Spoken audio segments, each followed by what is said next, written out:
You said that emotional intelligence refers to your ability to recognize and manage your emotions effectively, as well as the emotions of others. Please expand on how do you possibly recognize and manage the emotions of others? Because we're so complex as human beings. And we could be having a horrible morning, a horrible week, a horrible month with a million variables outside of our personal control. So when you talk about recognizing and managing the emotions of others, what do you mean? How do you do that effectively? So this is going to be a bit of a backwards way to answer this question.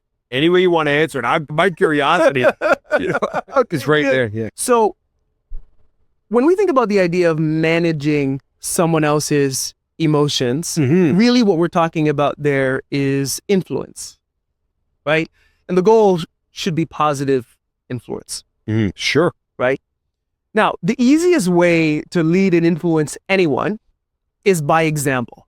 Of course. Right? So our own behaviors are going to be the most fundamental pillars to our leadership effectiveness, because people are ultimately going to do what they see that we're doing, either consciously or unconsciously. It's just, and so the best way to, let's say, regulate someone else's emotions or to help somebody else process stress is to be first yourself in a state of emotional regulation. Because if you're in that state, right, that's the example that you're setting. So I get this question all the time, right? Because we as a society are very externalized in our attention. A lot of what I'm saying, when people hear this, they're going to think about someone else who needs it.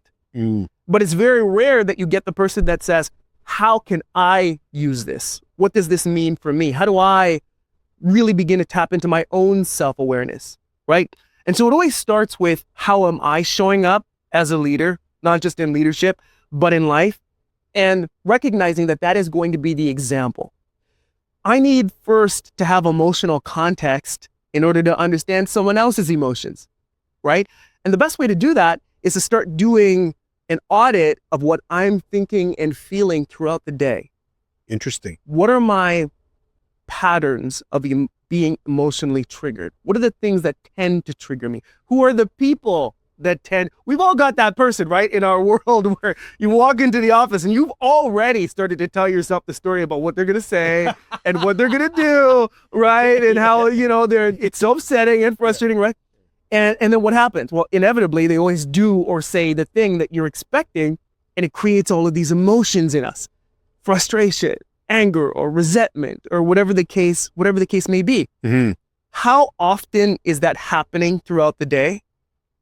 What are the patterns of different kinds of triggers, right? Another way of looking at this is the world really that frustrating, or are you just frustrated?